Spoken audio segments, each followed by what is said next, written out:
자, 여러분 안녕하십니까? 영상 수업을 시작하도록 하겠습니다. 지난 시간부터 저희가 볼드 시그널에 대해서 살펴보고 있습니다. 이번 시간이 아마 이 볼드 시그널에 대해서 살펴보는 것으로는 마지막 시간이 될 것 같고요. 다음 시간부터는 fMRI를 사용한 애플리케이션을 조금 말씀을 드리도록 하겠습니다.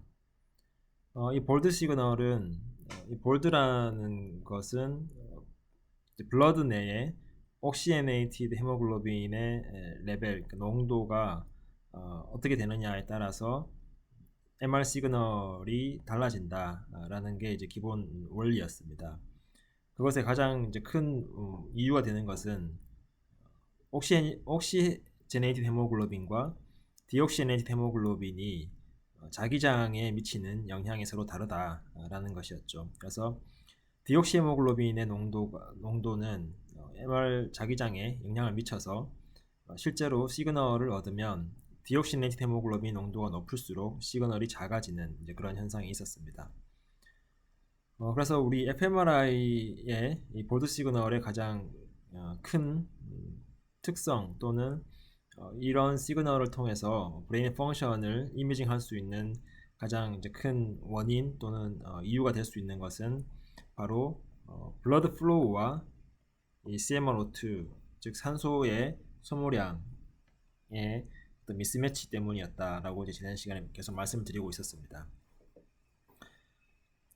우리가 에너지를 만들기 위해서 O2가 필요한데 그 O2가 필요로 하고 그다음에 사용되는 정도 CMRO2가 증가하는 양보다 실제로 플로우가 커져서 산소를 실어오는 양이 더 훨씬 크기 때문에 사용하고 남은 옥시네이트 헤모글로빈이 정맥 쪽에 있는 디옥신 헤모글로빈의 농도를 떨어뜨리게 되고 씻어내 버려서요. 그래서 그 부위에서 MR 시그널, 즉 볼드 시그널의 크기가 감소한다, 증가한다 라는 게 이제 가장 큰 우리가 기억해야 되는 내용이었습니다. 이번 시간에는 이 볼드 리스판스, 볼드 시그널이 가지고 있는 어떤 선형적인 성질, 리니어한 특성에 대해서 간단하게 살펴보고요. 그리고 좀 더 본격적으로 이 볼드 시그널이 가지고 있는 몇 가지 중요한 특성들이 있습니다. 그런 특성들을 이번 시간에 살펴보면서 왜 그런 특성들이 나타나는지 원인에 대해서 살펴보도록 하겠습니다.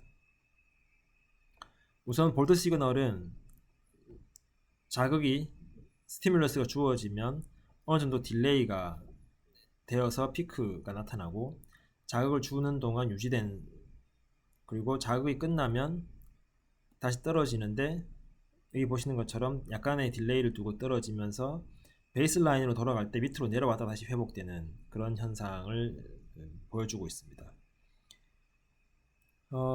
이런 현상들의 가장 기본적인 실험 디자인을 살펴보면 아까 앞에서 말씀드린 자극을 주는 동안 이 시그널이 크기가 유지된다라고 말씀드렸는데요. 그래서 보통 우리가 fMRI 실험을 하게 되면 자극을 예를 들면 60초 정도 주지 않다가 다시 60초 정도 자극을 계속해서 꾸준히 유지해주고 다시 60초 동안 자극을 끄고 60초 동안 자극을 유지하는, 그래서 우리가 이걸 블락 디자인이라고 합니다. 그래서 블락 디자인 또는 이제 에폭 릴레이트 디자인이라고 하는데, 이 아주 짧은 자극을 어느 정도 서스테인 유지시키면서 시간을 만들어준다. 그래서 볼드 시그널의 변화를 보는 그런 방식이 바로 이 블락 디자인이고요.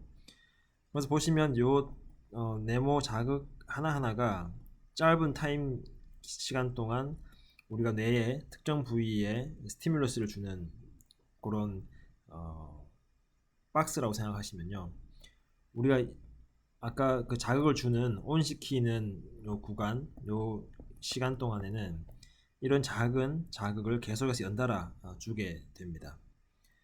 자, 이렇게 연달아서 주게 되면 왜 볼드 시그널이 이렇게 연속적으로 이 컨티뉴어스한 형태로 나타나는지 그 성질을 우리가 한번 간단하게 살펴볼 수 있는데요. 그 이유는 이 볼드 시그널이라는 것이 리니어한 성질을 가지고 있기 때문에 그렇습니다. 그래서 우리가 이 하나하나 작은 자극 하나하나를 이벤트라고 이야기하고, 이벤트가 클러스터 된 형태로 블락 단위로 자극을 이제 주게 되는데요. 요 작은 거 하나를 주게 되면, 그러면 볼드 시그널 자체는 요 자극이 주어지고 어느 정도 딜레이가 되면서 여기 피크가 나타나겠죠. 그리고 요 피크가 나타나는 요 구간이 약간 디스퍼션 어느 정도 유지되면서 다시 떨어집니다. 그렇죠? 여러분들 이거는 어떤 것을 이제 상상하시면 되냐면은 한쪽 끝 긴 고무줄에 한쪽 끝을 고정을 시켜 놓고, 예를 들면 여기에 이제 고무줄의 끝을 고정을 시켜 놨다, 여기 위치에. 그리고 이쪽 위치, 왼쪽 위치에서 내가 고무줄의 끝을 손가락으로 잡고 이 고무줄을 이렇게 살짝 튕기는 상상을 하시면 됩니다. 그래서 아주 짧은 시간에 스냅을 줘서 이렇게 딱 튕기면, 그러면 그 고무줄의 진동이라고 해야 될까요? 모양의 변화가 이렇게 피크를 치면서 다시 복구되는 그런 형태를 띠겠죠. 근데 그 짧은 스냅 또는 이렇게 흔들어주는 그 형태를 예를 들면 어느 정도 길게 하면, 예를 들면 이게 딜레이가 나타나고 디스퍼션이 나타난다고 말씀드렸죠. 그게 이제 요 전형적인 요런 컨티뉴어스한 시그널의 변화를 그런 고무줄의 변화, 모양의 변화로 대체해서 우리 살펴볼 수 있는데요. 근데 이제 그거를 우리가 어느 정도 유지를 시켜준다, 블락 형태로. 그러면 이 헤모다이나믹 리스판스는 스케일링과 슈퍼포지션이라는 두 가지 선형적인 특성을 보이고 있습니다.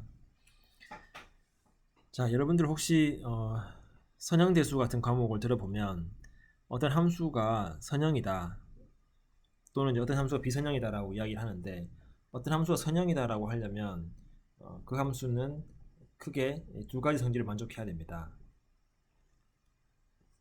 하나는 스케일링과 하나는 이제 슈퍼포지션인데요.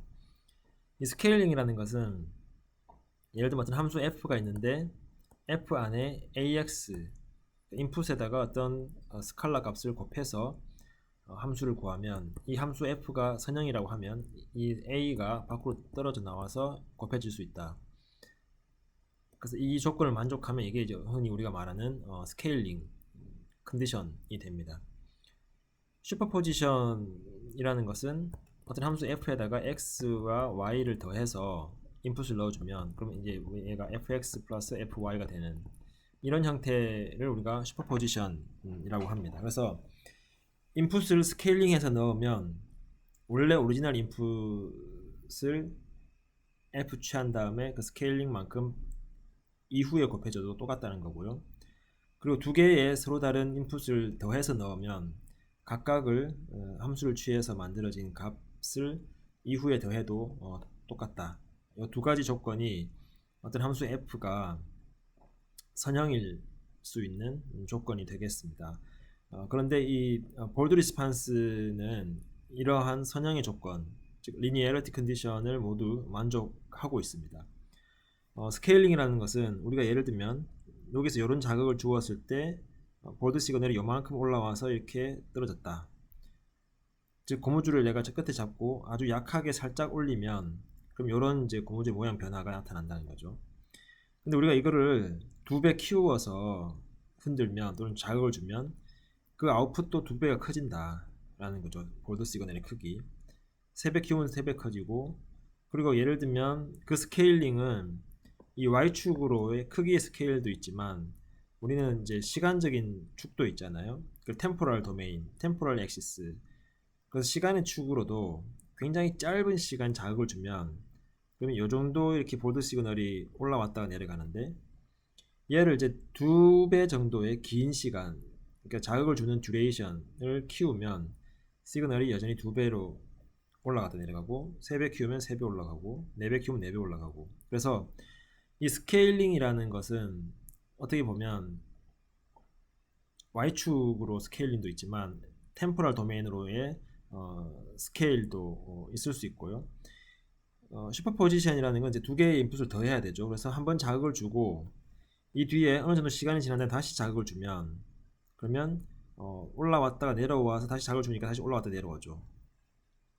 그리고 이런 자극을 어느 정도 이 타임 딜레이가 짧은 상태에서 여러 번 주면, 그러면 이제 우리가 슈퍼 포지션이니까 그 아웃풋이 점점 계속 더해져서 요 간격을 줄이면, 그러면 그 아웃풋이 밑에 내려오기도 전에 다시 올라가고 다시 내려오기 전에 올라가고 하니까 어떻게 바깥에서 보면 이렇게 컨티뉴어스하게 유지되는 그런 형태를 띠게 됩니다. 그래서 이렇게 연달아서 자극을 이렇게 쭉 붙여서 연속된 자극을 주면, 그럼 볼드 시그널이 올라가서 꾸준히 유지되다가 다시 떨어진다.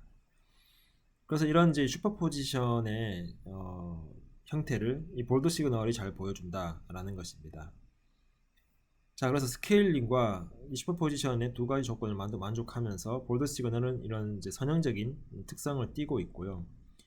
이 볼드 시그널 같은 경우는 보시면 자극을 내가 이만큼 길게 주면 당연히 이만큼 길게 유지되면서 볼드 시그널이 커지게 되고요. 요만큼 줄이게 되면 짧게 올라갔다 내려오게 되고, 더 짧으면 좀 더 짧게 Y축도 떨어지면서 짧게 떨어지고, 자극이 더 짧으면 또 떨어지면서 약간 짧게 올라갔다 내려옵니다. 그래서 잘 보시면 이 볼드 시그널이라는 것 자체는 노이지한 특성을 가지고 있게 되죠. 그래서 큰 틀에서 보면 올라갔다가 유지되고 내려오고 다시 복구되는 이런 형태지만, 약간 하이 프리퀀시의 측면에서 보면 여기서 약간 자글자글 하면서 이렇게 시그널이 이렇게 노이즈가 있는 형태를 띱니다. 그래서 어느 정도 긴 시간 정도 자극을 유지시켜주면, 그러면 우리가 볼 수 있는 전형적인 볼드 시그널의 형태를 띠는데, 이 자극이 너무 짧아진다, 예를 들면 여기서처럼, 그러면 이게 실제 리스판스도 짧아질 거고요, 여기 나오는 것처럼. 근데 이 실제 리스판스가 짧아지면서 노이즈하고 이 실제 리스판스하고 구분이 점점 힘들어지죠. 그래서 이 시그널의 어떤 출렁거림, 변화가 노이즈에 의한 것인지 아니면 실제 리스판스인 건지를 구분하기 힘들어지는 그런 이제 뭐랄까요, 그 상태가 되게 됩니다. 그러다 보니까 이 fMRI 실험에서는 주로 아까 말씀드린 것처럼 블락 디자인 또는 에포크 릴레이티드 디자인이라고 해서 자극을 어느 정도 시간 간격 동안 유지시켜주고 볼드 시그널의 변화를 살펴보는 그런 방식을 취하고 있습니다. 자, 다음 시간에 계속해서 볼드 시그널의 다른 특성에 대해서 좀 더 살펴보도록 하겠습니다.